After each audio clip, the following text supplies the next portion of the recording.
সুপ্রিয় শিক্ষার্থী, কেমন আছো তোমরা? আশা নয় বিশ্বাস তোমরা ভালো আছো। যাই হোক, আমিও আলহামদুলিল্লাহ ভালোই আছি। তো বরাবরের মতো আজকেও বৃহস্পতিবার বিকাল 4টা যথারীতি তোমাদের সামনে হাজির, এবং নতুন একটা বিষয় নিয়ে, যে বিষয়টি ইতিমধ্যে আমি তোমাদেরকে ফেসবুকে শেয়ার করে জানিয়ে দিয়েছি যে কোন বিষয়টি আজকে পড়াবো। আজকে আমরা পড়াবো, আমরা কিন্তু টপিকগুলো বড়, এই জন্য আমরা সময় কিন্তু কম পাই। তো এই টপিকটা, আজকে যে টপিকটা পড়াবো, যে প্রশ্ন সমাধান শব্দ গঠন 1, কারণ হচ্ছে এটা এক ক্লাসে শেষ হবে না, এই জন্য। তো যাই হোক, আমরা মূল ক্লাসে পরে ঢুকছি। আগে 2 মিনিট সময় আমরা একটু বাজে কথা বলে নেই, যে কথাগুলো আমরা সচরাচর ক্লাসে বলে থাকি। তো সেই কথাগুলোই তোমাদের সাথে শেয়ার করার চেষ্টা করছি। সেটা হচ্ছে যে আজকে বৃহস্পতিবার বিকাল 4টা, লাস্ট ক্লাস এই সপ্তাহের। একটু ভেবে দেখো তো, যদি কলেজটা খোলা থাকতো আর বৃহস্পতিবার হতো আজকে, আর শেষ ক্লাসটা আমার থাকতো, তাহলে কী হতো? একটু রিল্যাক্স পড়াশোনা, একটু রিল্যাক্স, একটু ঘুষ গল্প, তারপর ছুটি, তারপর কত স্বপ্নই না তোমাদের চোখে দাগ খেতে যেত। কেউ হয়তো বাড়িতে, কেউ হয়তো ফুটবল খেলার মাঠে, কেউ হয়তো নদীর পাড়ে, ইত্যাদি ইত্যাদি। তো যাই হোক, আমরা সেই স্বাভাবিক সময়ের জন্য অধীর আগ্রহে অপেক্ষা করছি, আর ভালো লাগে না। এটা যেমন সত্য, পাশাপাশি এটাও সত্য, সময় কিন্তু থেমে নেই, থমকে নেই। সময় কিন্তু সময়ের নিয়মেই চলে যাচ্ছে। দেখো, মার্চের 16 তারিখ তোমাদের লাস্ট ক্লাসে ছিলে, আজকে হচ্ছে তোমাদের সেপ্টেম্বরের 3 তারিখ। একটু চিন্তা করা যায় কতগুলো দিন কেটে গেল আমাদের। আরেকটা বিষয় একটু লক্ষ্য করো, যে তোমরা যারা প্রথম বর্ষে আছো, এখন আমরা প্রথম বর্ষ বলছি না, আমরা এখন দ্বিতীয় বর্ষে বলবো। আর একটা আছে পরীক্ষার্থী ব্যাচ। তো আজকে সেপ্টেম্বরের 3 তারিখ, আমাদের কিন্তু তোমাদের সাথে এখন প্রি টেস্ট পরীক্ষা হতো। তো দেখো যে ওই টাইমটাও চলে যাচ্ছে। তো আমরা মনে হচ্ছে যে একেবারেই টেস্ট পরীক্ষায় অবতীর্ণ হবো তোমরা যারা আছো। তাহলে মাঝখানের সময় কিন্তু অনেক চলে গেল, এটা যেমন সত্য। পাশাপাশি আরেকটা সত্য দেখো, যে যদি এপ্রিলের 1 তারিখ আমরা ফাইনাল পরীক্ষা ভেবে থাকি বা ধরে থাকি, যেটা নর্মালি সেশন অনুযায়ী হয়ে থাকে, তাহলে এখন থেকে আমাদের 7 মাস সময় হাতে আছে। এপ্রিলের 1 তারিখ থেকে পরীক্ষা হয়। তো আমরা অনেকেই বসে আছি যে ফার্স্ট ইয়ারের পরীক্ষা যেহেতু হয় নাই, তাহলে তো একটু রিল্যাক্স আসছি, সেকেন্ড ইয়ার তো শুরুই হয় নাই। তো এইসব কথায় কিন্তু কোনো কাজ হবে না। আর অনলাইন কার্যক্রম কিন্তু চলমান। তো সুতরাং সরকারকেও তুমি কোনো কিছু বলতে পারবে না, কারণ ক্লাস কিন্তু যথারীতি চলছে। তো তোমরা এইটা ভেবেই কিন্তু প্রস্তুতিটা নিতে হবে।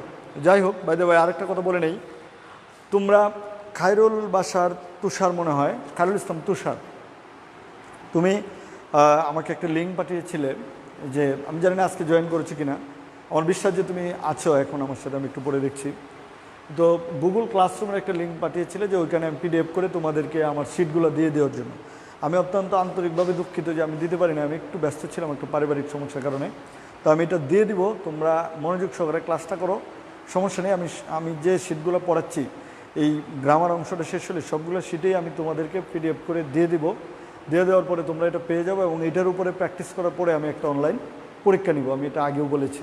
তো ঠিক আছে, এটা টেনশন করে আমার মাথায় কিন্তু আছে, আমি এটা দিব। আমি জাস্ট একটু সময়ের জন্য হয়তো আমি পারিনি। তো ঠিক আছে, আমরা আজকে আমাদের মূল ক্লাসে চলে যাই।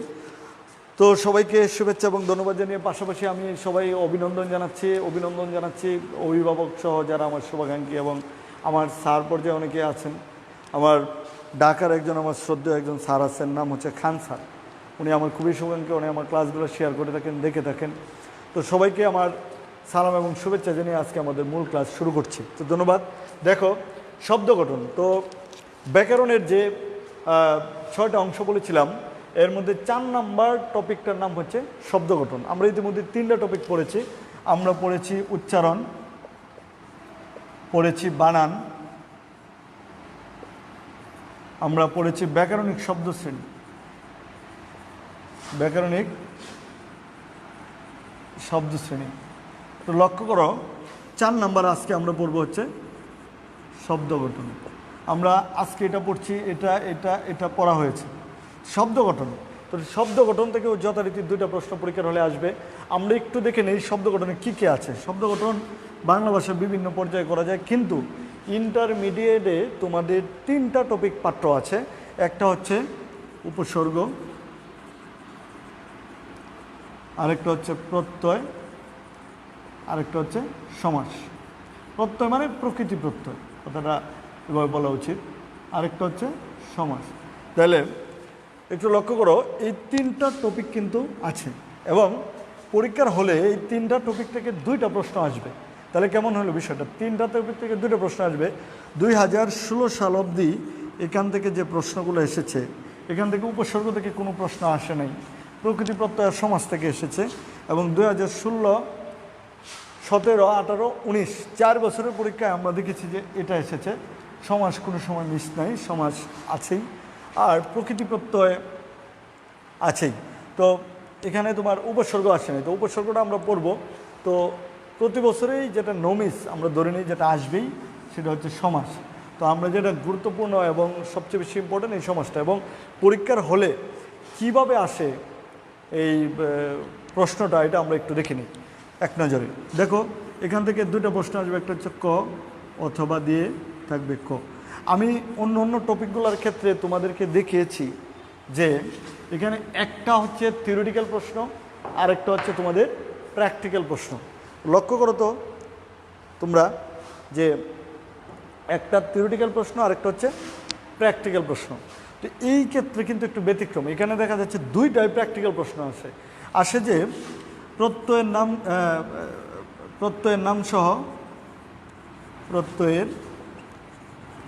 নাম সহ প্রকৃতি প্রত্যয় নির্ণয় করো, প্রকৃতি প্রত্যয় নির্ণয় করো। এটা একটা, যে কোনো 5টি, 8টা শব্দ দেওয়া থাকবে, 5টা শব্দ এটা একটা।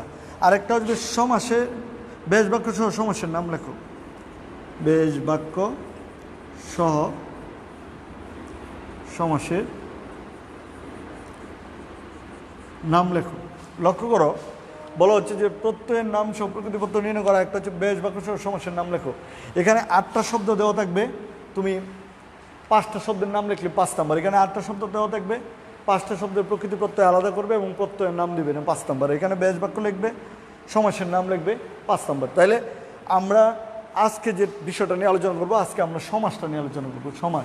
সমাসের প্রশ্ন সমাধান নিয়ে আমরা আজকে আলোচনা করবো, যে কীভাবে পরীক্ষা আসবে বা কোন বিষয়গুলো বা কোন শব্দগুলো আমাদের জন্য ইম্পর্টেন্ট। দেখো, আমি আজকে একটু অন্যভাবে ক্লাসটা নিতে চাচ্ছি, যে সমাস গুরুত্বপূর্ণ জিনিসটা তো দিবই, সাথে সাথে আবার সমাস কোনটা, কোন প্রকার বা কীভাবে হলো, এই বিষয়টা একটু আমি তোমাদেরকে দিতে চাই। ঠিক আছে? তাহলে দেখো একটু, আর যারা ইতিমধ্যেই তোমরা আমার সাথে যুক্ত হয়েছ, কমেন্ট বক্সে গিয়ে তোমাদের রোল, সেকশন এটা লিখে দাও। কেন নয়, আমি কিন্তু এর আগেও বলেছি, আজকেও বলছি, যে এমন একটা পরিস্থিতি তৈরি হতে পারে যে এই বন্ধের মধ্যে কারা কারা অনলাইন ক্লাস করেছে তাদের উপর একটা পার্সেন্টেজ দেওয়া যেতে পারে। আল্লাহ না করুক, যদি এমন অবস্থা হয় যে তোমার টেস্টে তোমার নাম্বার কম পড়ছে বা কোনো কারণে তুমি অ্যালাউ হচ্ছে না, তো এই বিষয়গুলোও কিন্তু মাথায় নেওয়া যেতে পারে। তো এই জন্য আমরা কিন্তু এটা একটা তোমাদের অনলাইন ভিত্তিক একটা ডকুমেন্ট থাকছে, যে তোমরা এখানে রোল এবং সেকশন লিখে দিবে এটার জন্য। আচ্ছা, আরেকটি কথা গুরুত্বপূর্ণ, সেটা হচ্ছে যে তোমরা অবশ্যই ক্লাসটা শেয়ার করে দেবো। ইতিমধ্যে অনেকে করে দিয়েছ, আর যারা করোনায় এই মুহূর্তে যুক্ত হয়েছ তারা অবশ্যই ক্লাসটা শেয়ার করে দেবে। তাহলে আমরা এখন চলে যাচ্ছি সমাসের আলোচনায়। দেখো, আমি সমাসের ইম্পর্টেন্টগুলো দিচ্ছি, যে এই শব্দগুলো পড়লেই মাস্ট কমন। এটা হচ্ছে ওয়ারেন্টি, গ্যারেন্টি সহ। আমি যে শব্দগুলো দেবো এই শব্দগুলো প্র্যাকটিস করবা, এবং এই শব্দগুলো কোন সমাস সেটা আমি একটু আলোচনা করে দিচ্ছি। ঠিক আছে? দেখো, আমরা জানি সমাস 6 প্রকার। হ্যাঁ, দ্বন্দ্ব সমাস, কর্মধারয় সমাস, তৎপুরুষ সমাস, বহুব্রীহি সমাস, দ্বিগু সমাস, অব্যয়ভাব সমাস। তাহলে আমরা দ্বন্দ্ব সমাস থেকে শুরু করছি। দেখো, আমি দ্বন্দ্ব সমাস থেকে কোন শব্দগুলো ইম্পর্টেন্ট এগুলো তোমাদের জন্য শিটে করে নিয়ে আসছি, এগুলো আমি তোমাদেরকে দিয়ে দেবো, যে এই শব্দগুলো দ্বন্দ্ব সমাসের জন্য পড়লেই এনাফ। আচ্ছা, দ্বন্দ্ব সমাস কি? যে সমাসের পূর্বপদ এবং পর্যায় সমাসের সমস্ত পদে পূর্বপদ এবং পরপদ উভয় পদেরই অর্থের প্রাধান্য পায়। যে সমাসের সমস্ত পদে পূর্বপদ ও পরপদ উভয় পদের অর্থের প্রাধান্য পায় তাকে দ্বন্দ্ব সমাস বলে। তাহলে দ্বন্দ্ব সমাসগুলো আমি একটু তোমাদেরকে দেখাচ্ছি, যে কোন শব্দগুলো দ্বন্দ্ব সমাসের জন্য ভেরি ভেরি ইম্পর্টেন্ট। আমি এগুলোই তোমাদের সাথে আলোচনা করছি। দেখো, দ্বন্দ্ব সমাস থেকে দিচ্ছি, আমরা লিখছি দ্বন্দ্ব সমাস। তাহলে আমরা লিখবো হচ্ছে প্রথমে পদত্ব শব্দ, একটু লিখে দিই। দেখো কিভাবে পরীক্ষা হলে আনসার করবে। প্রদত্ত শব্দ, তারপরে লিখবা বেশ বাক্য, ঠিক আছে, তারপরে সমাসের নাম, সমাসের নাম। এই তাহলে প্রদত্ত শব্দ 1 নম্বরে লিখলাম যে আমি কিন্তু দ্বন্দ্ব সমাস কি বলছি, সমাসের নাম সব কিন্তু দ্বন্দ্ব সমাস। এখন যেগুলো দিব আমি কিন্তু একদম প্রকারভেদ ধরে ধরে আলোচনা করছি এবং কোন কোন সমাসটা দিচ্ছি। দেখো জনমানব, এটি সব দ্বন্দ্ব সমাস, জনমানব, তাহলে এখানে হবে জন ও মানব। তারপরে দেখো 2, এই শব্দগুলো কিন্তু আমি বলেছি আগেই যে ভেরি ভেরি ইম্পর্টেন্ট, তোমরা খাতায় তুলে নাও এবং দেখে নাও। দেখো দম্পতি, জায়া ও পতি, দ্বন্দ্ব সমাস। 3 হচ্ছে ধরো 7 17, 7 17,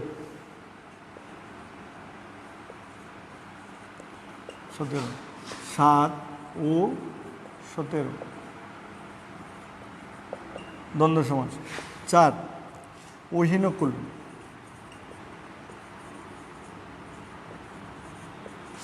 ওহি ও নকুল দ্বন্দ্ব সমাস।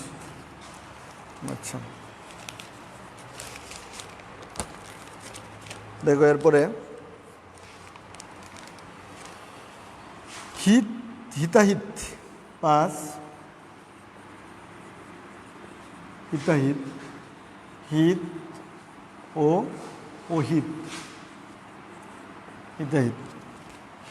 এবার লক্ষ্য করো, আচ্ছা এটা হচ্ছে সাধারণ দ্বন্দ্ব সমাস, কথাটা কি বোঝা গেছে? এবার দেখো এখান থেকে আর কি আসতে পারে, এখান থেকে তোমাদের আসতে পারে হচ্ছে সংখ্যা বা তোমাদের আসতে পারে অলুক দ্বন্দ্ব সমাস।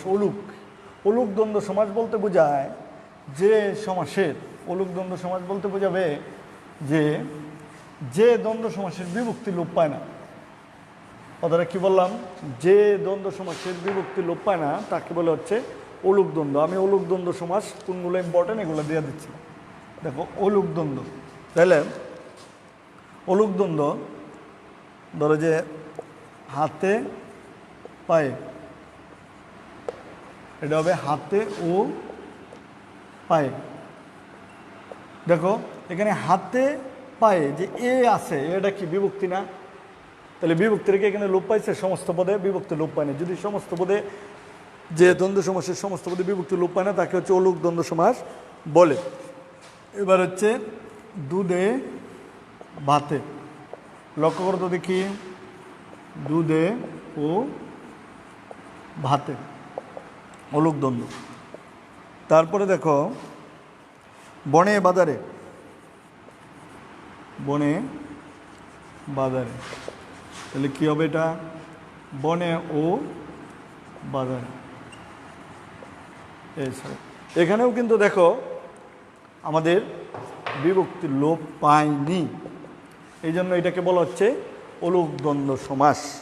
আচ্ছা এরপরে আমরা আরেকটা দ্বন্দ্ব সমাস বলে রাখি, যেমন ধরো আমরা শব্দটা দেখো তো দেখি, এটাকে বলা হয় এটাকে একশেষ দ্বন্দ্ব। এটা হচ্ছে সে, তুমি ও আমি, এটা হচ্ছে একশেষ দ্বন্দ্ব। একশেষ দ্বন্দ্ব আবার অনেকেই বলে বহুপতি দ্বন্দ্ব, তাও ঠিক আছে। সে, তুমি ও আমি, এখানে সে বলতে 3 বোঝায়, আর তুমি বলতে 2 বোঝায়, আর আমি বলতে 1 বোঝায়। 3 সে 21, এটা মনে রাখবা। তাইলে নাহলে তোমরা অনেকে ভুল করো, তুমি সে ও আমি দাও, আমি তুমি ও সে দাও, হবে না। এটা হবে সে, তুমি ও আমি, অর্থাৎ 321, এটা মনে রাখবে। তো ঠিক আছে, আমরা দ্বন্দ্ব সমাসটা দেখলাম, তারপরে আমরা চলে যাব অন্য সমাসে।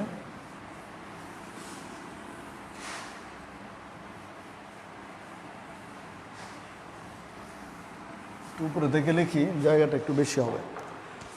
দেখো আমি লিখলাম প্রদত্ত শব্দ, তারপরে বেশ বাক্য, সমাসের নাম।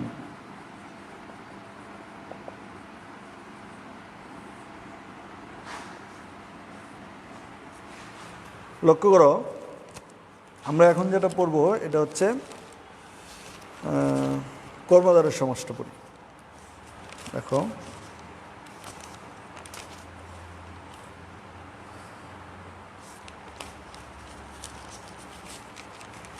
কর্মধারয় সমাসটা এখন পড়ব। আচ্ছা, কর্মধারয় সমাসের সংজ্ঞাটা তোমরা একটু মনে করার চেষ্টা করো। যে সমাসের সমস্ত পদে পূর্বপদ বিশেষণ পরপদ বিশেষ্য, পূর্বপদ বিশেষণ পরপদ বিশেষ্য, সেই সমাসকে কর্মধারয় সমাস বলে স্বাভাবিকভাবে। আর একটু বিষয় লক্ষ্য করো, আমি বলেছি একটু লিখে দেই। দেখো পূর্বপদ, এই যে এটা কর্মধারয় সমাসের সংজ্ঞাটা, হ্যাঁ, কর্মধারয় সমাস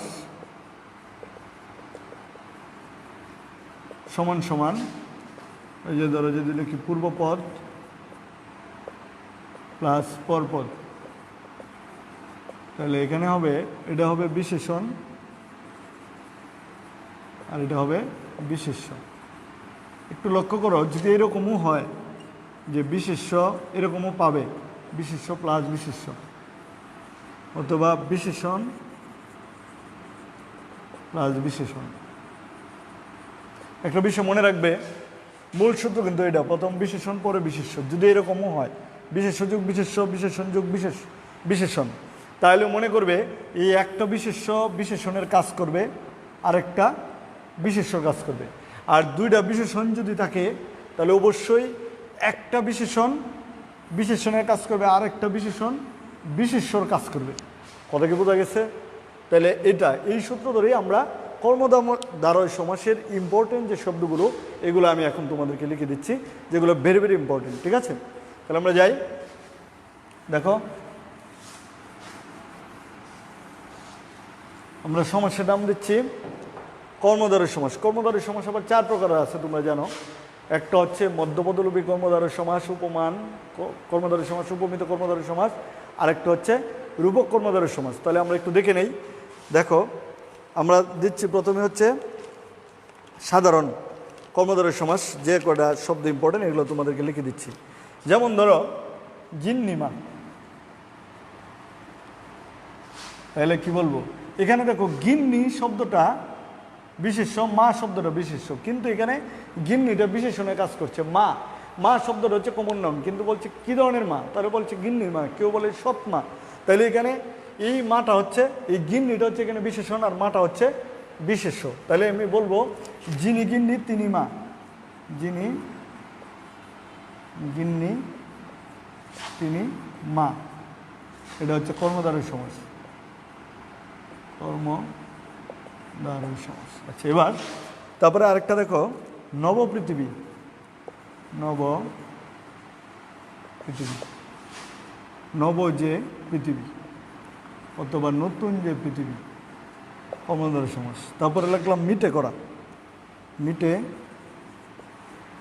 করা। একটু লক্ষ্য করো, এই মিটে করা দুইটাই কিন্তু বিশেষণ, কিন্তু এখানে একটা বিশেষ্য কাজ করছে, একটা বিশেষণের কাজ করছে। কিভাবে একটু লক্ষ্য করো, করা, এবং কি ধরনের করা, এটা কি টক করা নাকি জাল করা নাকি মিটে করা? তাহলে মিটাটা এখানে মিটে করা, তাহলে মিটাটা করা আর কি, তাহলে করাটা হচ্ছে এখানে কমন নাউন, আর মিটাটা হচ্ছে বিশেষণ। তাহলে বিশেষণ যুগ বিশেষ্য, সুতরাং এটা হচ্ছে কর্মধারয় সমাস। আমরা লিখতে পারি যা মিটে তাই করা, এটা হচ্ছে এইগুলো হচ্ছে সাধারণ কর্মধারয় সমাস। এবার একটু লক্ষ্য করো, এছাড়াও আমরা যদি দেখি যে আছে হচ্ছে যে, যেমন ধরো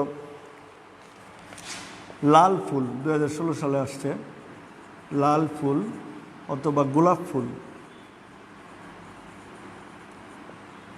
তাহলে এটা কী হবে, লাল যে ফুল, লাল যে ফুল, লাল যে ফুল। লক্ষ্য করো, অথবা না সরি গোলাপ ফুল না, লাল লাল গোলাপ, এটা হবে লাল গোলাপ। তাহলে লাল যে গোলাপ, এটা কি লিখবে, লাল যে গোলাপ। এটা কি সাধারণ কর্মধারয় সমাস। এবার আমরা কর্মধারয় সমাসের বাক্যগুলা অনুযায়ী তোমাদেরকে ইম্পর্টেন্ট এই যে শব্দগুলো দিলাম, এটা সাধারণ কর্মধারয় সমাসের ইম্পর্টেন্ট শব্দ এগুলো।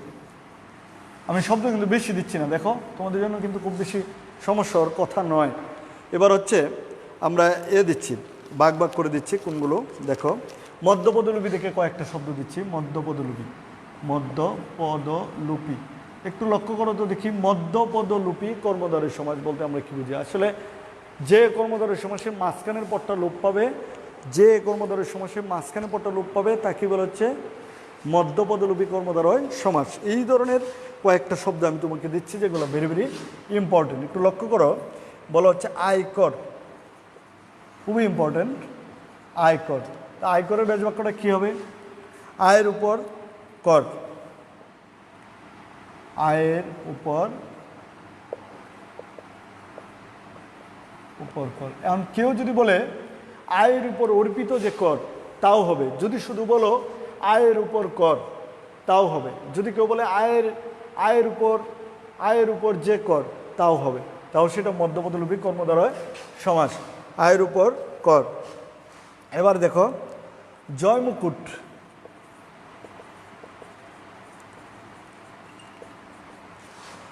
জয় সূচক মুকুট, জয় সূচক মুকুট, মধ্যপদলোপী কর্মধারয় সমাস। এবার বলতে জ্যোৎস্না রাত,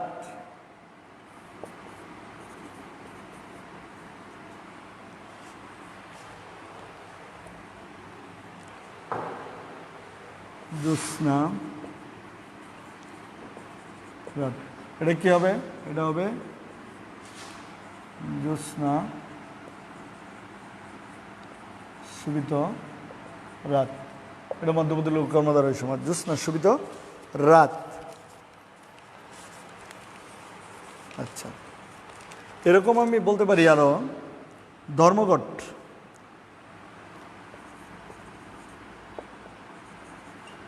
ধর্মঘট, এটা হলো ধর্ম রক্ষার্থে ঘট, রক্ষার্থে ঘট। ঘট মানে কি? হরতাল, বাদ, ঠিক আছে? আচ্ছা, ধর্ম রক্ষার্থে ঘট, ধর্মঘট, এর মধ্যপদলোপী। পলান্ন, পলান্ন, পলান্ন, পলান্ন কি? ফল মিশ্রিত অন্ন, ফল মিশ্রিত অন্ন। তাহলে দেখো, ফল মানে হচ্ছে মাংস, ফল শব্দের অর্থ কি? সরি, মাংস। ফল শব্দের অর্থ হচ্ছে মাংস, ফল মিশ্রিত অন্ন, পলান্ন। এবার আসো প্রাণ বয়, প্রাণ বয়, তাহলে এটা হবে প্রাণ যাওয়ার ভয়। এটা মধ্যপদলোপী কর্মধারয় সমাস। মুছে দেই উপরেগুলা।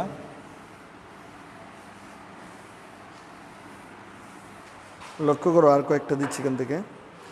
আরেকটা সিংহাসন, এটা তো খুব ভেরি কমন।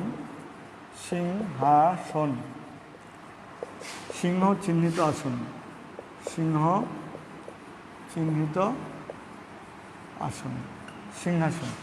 লক্ষ্য করো, সিংহ চিহ্নিত আসন মধ্যপদলোপী কর্মধারয় সমাস। এই মধ্যপদলোপী কর্মধারয় সমাস থেকে এই কটাই দিলাম শব্দ, যেগুলো ভেরি ভেরি ইম্পর্টেন্ট। এবার আমরা অন্য কর্মধারয় সমাসগুলো পড়ব। লক্ষ্য করো দেখি, যেমন ধরো উপমান কর্মধারয় সমাস। উপমান, উপমান পদের সাথে যে সমাস হয় তাকে উপমান কর্মধারয় সমাস বলে। আচ্ছা দেখো, এটা সাধারণ ধর্মবাচক পদ। সাধারণ মানে কি? সাধারণ মানে হচ্ছে ইংলিশে বলে কমন, যে কমন একটা বৈশিষ্ট্য যেটা দুইটার মধ্যেই থাকবে। যে একটা বিষয়ের সাথে একটা বিষয় যে তুলনা করবা, যে বিষয়টাতে তুলনা করবা ওইটাতে যে গুণটা থাকবে, আর যেটাতে তুলনা করবে এটা তো থাকবে। এটাকে বলা হচ্ছে উপমান কর্মধারয় সমাস।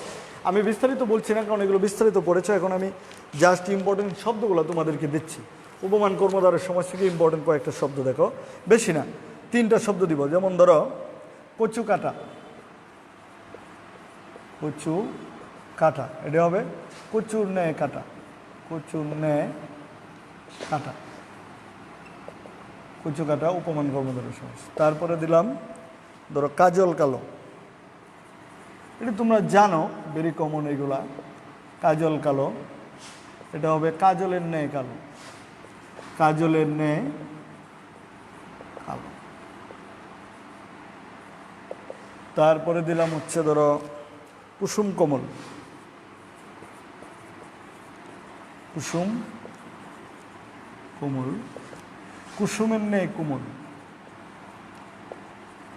কুসুমের ন্যায় কোমল।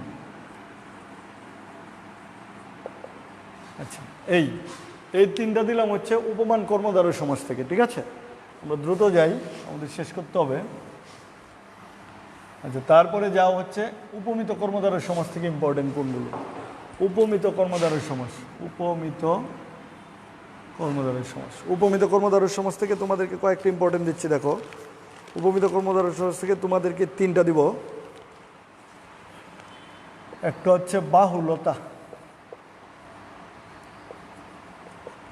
বাহু লতার ন্যায়, বাহু লতার ন্যায়। আরেকটা হচ্ছে ফুল বাহুলতা মুখচন্দ্র, মুখ চন্দ্র, মুখ চন্দ্রের ন্যায়। আরেকটা হচ্ছে ফুলকুমারী, ফুল কুমারী, এটা হচ্ছে কুমারী ফুলের ন্যায়, কুমারী ফুলের ন্যায়। একটু লক্ষ্য করো সুপ্রিয় শিক্ষার্থী, তোমরা এই জায়গাগুলোতে তোমরা আসলে একটু প্যাচ লাগাও, একটু দেখে নাও তো। বাহুলতা আর মুখচন্দ্র, ফুলকুমারী, আমি একটু আগে বলেছি কুসুম কোমল, কাজল কালো, হ্যাঁ, এগুলো বলেছিলাম। একটু দেখো তো তোমরা, দেখি দুটোর মধ্যে আসলে পার্থক্য কী। পার্থক্য হচ্ছে এই যে এই তোমাদের এখানে হচ্ছে সমস্ত পদ, এই সমস্ত পদের মধ্যে তোমরা দেখবে যে দুইটা বস্তু রাখে। তো যেটা উপমান কর্মধারয় সমাস, যেটা এর আগে পড়িয়েছি, সেটার মধ্যে দেখবে যে এই যে যেমন ধরো কাজল কালো, কাজল কালো, আর এখানে লিখেছি বাহুলতা মুখচন্দ্র ফুলকুমারী। এই কাজল কালোটাকে বলছি উপমান, আর এটাকে বলছি উপমিত। তো এই দুইটা যে বস্তু কাজল এবং কালো, এই দুইটাই হচ্ছে পরোক্ষ। আর এখানে একটা হচ্ছে প্রত্যক্ষ আর একটা হচ্ছে পরোক্ষ। যেমন বাহু, বাহুটা কি? প্রত্যক্ষ। মুখটা কি? প্রত্যক্ষ। ফুলটা কি? হাতের ফুল, প্রত্যক্ষ। আর বাকিগুলো হচ্ছে পরোক্ষ, চন্দ্র, লতা বা কুমারী। কিন্তু এখানে কাজল এবং কালো এই দুইটাই কিন্তু আমাদের কাছে পরোক্ষ। তাহলে এই জন্য আমরা দেখব যে যদি একটা প্রত্যক্ষ এবং একটা পরোক্ষ হয়, তাহলে এটাকে বলবো উপমিত কর্মধারয় সমাস। আর দুইটাই যদি পরোক্ষ হয়, তাহলে এই এটাকে বলবো হচ্ছে উপমান কর্মধারয় সমাস। মনে রাখার জন্য একটা ক্লো দিলাম, এরকম আরও অনেক ক্লো আছে, যা আজকে সম্ভব না বলা এগুলো। আচ্ছা, যাই হোক, তাহলে এই হচ্ছে তিনটা শব্দ দিলাম। এরপরে আসা হচ্ছে রূপক কর্মধারয়। তো রূপক কর্মধারয় সমাস থেকে তোমাদের জন্য ইম্পর্টেন্ট দিচ্ছি আমি। দেখো, রূপক কর্মধারয় সমাস। বিষাদ সিন্ধু, একটা উপন্যাসের নাম বীরভূষণ হোসেনের, বিষাদ সিন্ধু। এটা হবে বিষাদ রূপ সিন্ধু। তারপরে দেখো হচ্ছে মনমাঝি, মন রূপ মাঝি। তারপরে দিলাম হচ্ছে ধরো মুহ নিদ্রা, মুহ নিদ্রা, এটা হবে মুহ রূপ নিদ্রা। ঠিক আছে, মুহরূপ নিদ্রা। এবার যাও যৌবন সূর্য, যৌবন সূর্য, যৌবন রূপ সূর্য। এই হচ্ছে রূপক কর্মধারয় সমাস থেকে। ঠিক আছে, তাহলে খুব বেশি শব্দ কিন্তু তোমাদেরকে দিচ্ছি না। যে শব্দগুলো দিচ্ছি তোমরা এগুলো বুঝে পড়ার চেষ্টা করবে। যদি শেষ পর্যন্ত নাও পারো, তাহলে এই শব্দগুলো আমি যেভাবে দিচ্ছি এইভাবে তোমরা মুখস্থ করে ফেলবে, ডাইরেক্ট কমন পড়বে পরীক্ষার হলে, আমি কথা দিচ্ছি তোমাদের। এবার দেখো, পড়ে যাই আমরা। এবার আমরা পড়ব হচ্ছে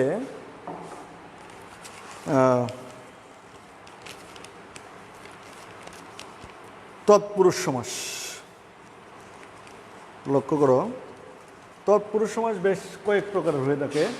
আমরা দেখি প্রায় 8-9 প্রকারের মতো তৎপুরুষ সমাস আছে, কিন্তু আমরা যেগুলো ভেরি ভেরি ইম্পর্টেন্ট এবং যেগুলো থেকে আসে প্রশ্ন, এই প্রকারভেদগুলো থেকে তোমাদেরকে কিছু শব্দ আমি আইডেন্টিফাই করে দিচ্ছি। এই শব্দগুলো তোমরা লিখে নাও এবং দেখো মনোযোগ সহকারে, ঠিক আছে? দেখো, যদি তোমরা আজকে এখন আমার সামনে থাকতে, টেবিলের মধ্যে থাকতে, তাহলে হয়তো আমরা ফাঁকে ফাঁকে একটু মজাও করতাম, যেগুলো ক্লাসের গতি নিয়ে আসতো।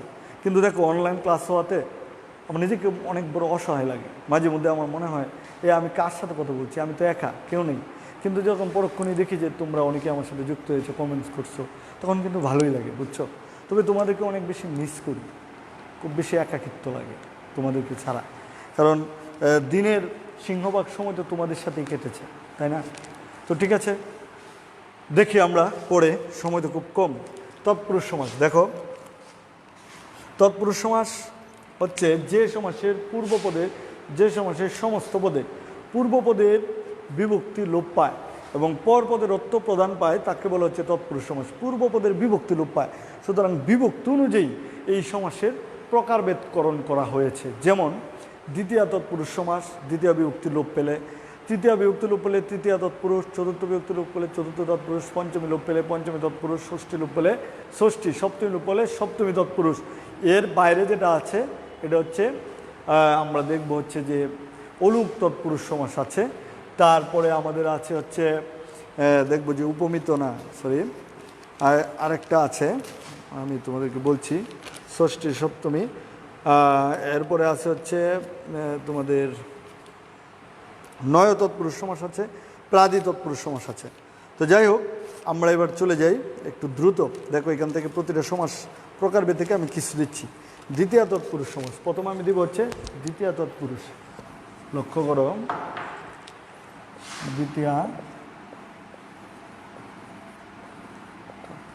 এখান থেকে দিচ্ছি তোমাদেরকে মাত্র 3টি শব্দ। এক, আমকুরান, হবে আমকে কুরানু, আমকুরানু। 3 নম্বরে হচ্ছে চিরসুখী, এটা হবে চিরকাল ব্যাপিয়া সুখী, চিরকাল ব্যাপিয়া সুখী। আর একটা হচ্ছে দেশ বিভাগ,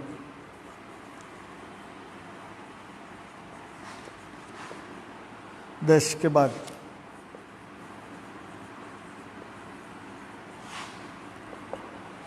তৎপুরুষ সমাস। আচ্ছা, এবার হচ্ছে দ্বিতীয় থেকে এটাই, এবার দিব হচ্ছে তৃতীয় তৎপুরুষ সমাস।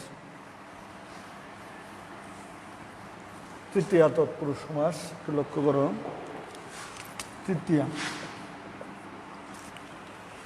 তৃতীয় তৎপুরুষ সমাস থেকে আমরা দিচ্ছি হচ্ছে ঘি ভাজা,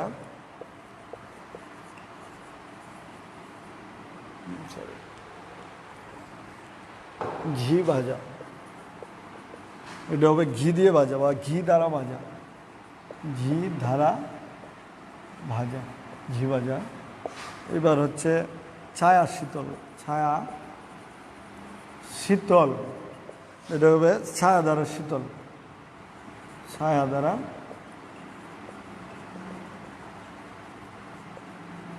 শীতল, তৃতীয় তৎপুরুষ। তারপরে যা হচ্ছে জনাকীর্ণ, ভেরি ভেরি ইম্পর্টেন্ট, জন দ্বারা কীর্ণ, জন দ্বারা আকীর্ণ। এবার হচ্ছে বই পড়া, বই পড়া, সরি, বই পড়াটা তোমাদের অন্য, এটা হচ্ছে বইকে পড়া, এটা দ্বিতীয় তৎপুরুষ সমাস হবে। আচ্ছা, জন দ্বারা আকীর্ণ, এটা তৃতীয় তৎপুরুষ সমাস। এবার যাও মন গড়া, বাকপিদণ্ডা, মন গড়া, মন গড়া, মন দ্বারা করা, মন দ্বারা গড়া, বাক বিতণ্ডা, বাক দ্বারা বিতণ্ডা, বাক দ্বারা, বাক মানে কথা, বিতণ্ডা মানে ঝগড়া, কথা দ্বারা ঝগড়া, বাক বিতণ্ডা। মেঘ লুপ্ত,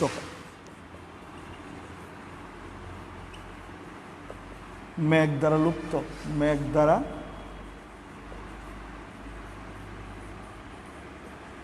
লুপ্ত। এই হচ্ছে তৃতীয় তৎপুরুষ সমাস থেকে ইম্পর্টেন্ট শব্দ। ঠিক আছে, তৃতীয় তৎপুরুষ থেকে ইম্পর্টেন্ট শব্দ। আমাদের সময় প্রায় 36 মিনিট হয়ে গেছে। ঠিক আছে, এবার আমরা দেখব পরে।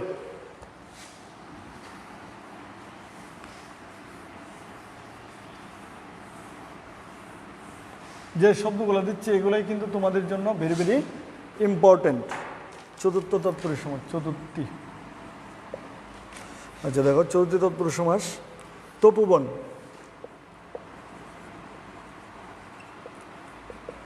এটা হবে তপের নিমিত্ত বন, তপের নিমিত্ত বন, চতুর্থী। তারপর হচ্ছে দেবদত্ত, দেবকে দত্ত। একটু লক্ষ্য করো, ক্রিয়া বিভক্তি কিন্তু চতুর্থীও হয়, দ্বিতীয়ও হয়। তো যা আমরা সত্য ত্যাগ করি, অর্থাৎ মালিকানা ত্যাগ করে কাউকে কোনো কিছু দান করি, দোয়া করি, প্রার্থনা করি, যদি এরকম বোঝায়, ভক্তি করি, তাহলে সেটাকে আমরা চতুর্থী তৎপুরুষ সমাস বলি। যেমন ধরো দেবকে দত্ত, মানে দেবকে দত্ত মানে কি, দেবতার জন্য যে ইয়ে করা, সেটা তো উজাড় করেই করে না, এটা ফেরত চায় যে দেবতা আবার তাকে প্রার্থনা করবে না। তো এই জন্য এটাকে বলে চতুর্থী তৎপুরুষ। এরকম যদি আমরা বলি যে বিয়ে পাগল, বিয়ে পাগল, এটা হবে বিয়ের জন্য পাগল, বিয়ের জন্য পাগল, চতুর্থী তৎপুরুষ। আরেকটা হচ্ছে হজ যাত্রা, হজ যাত্রা, এটা হবে হজের জন্য যাত্রা, হজের জন্য যাত্রা, এটা চতুর্থ তৎপুরুষ। এইটি হচ্ছে চতুর্থ তৎপুরুষ থেকে ভেরি ভেরি ইম্পর্টেন্ট কয়েকটা শব্দ। এবার আস হচ্ছে, আমরা চলে যাই পঞ্চমী তৎপুরুষ সমাস। পঞ্চমী থেকে কোনগুলো পড়বা তোমরা? দেশ পলাতক প্রাণপ্রিয়, দেশ পলাতক, এটা হবে দেশ থেকে পলাতক, দেশ থেকে, পথে থেকে চেয়ে পঞ্চমী, দেশ থেকে পলাতক। আরেকটা হচ্ছে প্রাণ প্রিয়, আমরা বলি না প্রাণ প্রিয় শিক্ষার্থী, তাহলে প্রাণ প্রিয় মানে প্রাণের চেয়ে প্রিয়, প্রাণের চেয়ে প্রিয়। এইটা হচ্ছে পঞ্চমী তৎপুরুষ সমাস। তারপরে আমরা বলতে পারি ষষ্ঠী তৎপুরুষ সমাস। কোনগুলা? ষষ্ঠী, ষষ্ঠী তৎপুরুষ সমাস একটু লক্ষ্য করো তো দেখি, ষষ্ঠী তৎপুরুষ সমাস কোনগুলা? ষষ্ঠী থেকে তোমাদেরকে একটু ভেরি ভেরি ইম্পর্টেন্ট কয়েকটা দিচ্ছি। ষষ্ঠী, গল্প প্রেমিক, গল্প প্রেমিক, এটা হলো গল্পের প্রেমিক, গল্পের প্রেমিক। তারপরে আমরা যাই গৃহকর্ত্রী, গৃহকর্ত্রী, গৃহকর্ত্রী, এটা হবে গৃহের কর্ত্রী। আচ্ছা,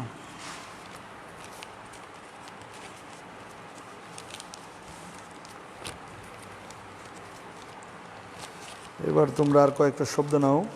পাষাণ স্তূপ, পাষাণ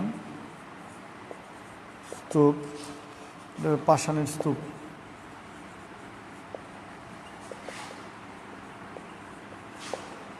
পাষাণের স্তূপ। তারপরে পুষ্প সৌরভ,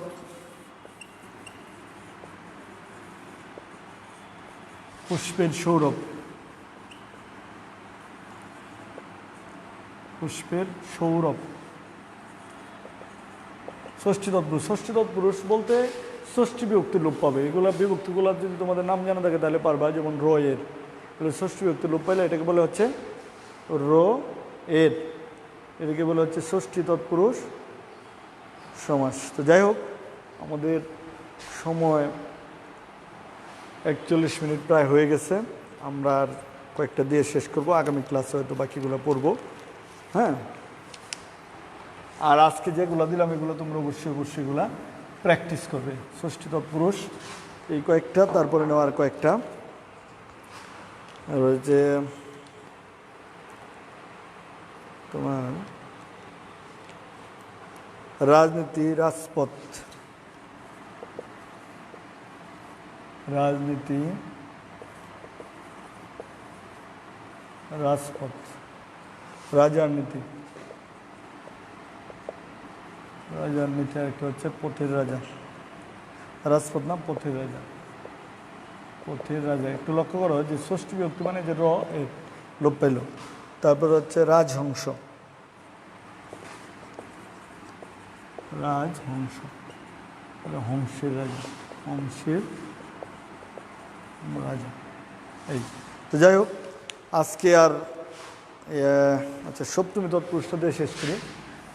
সপ্তমী তৎপুরুষের বেশি না, কয়েকটা মাত্র। সপ্তমী তৎপুরুষের 3টা শব্দ দিব মাত্র, 3টা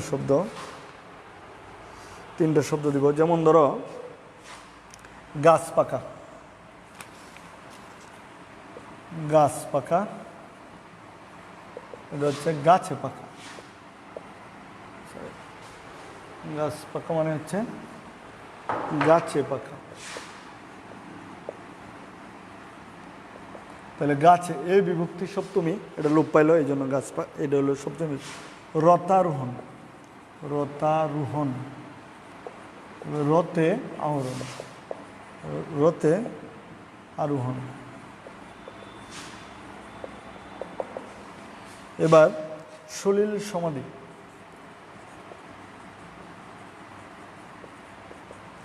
সলিলের সমাধি।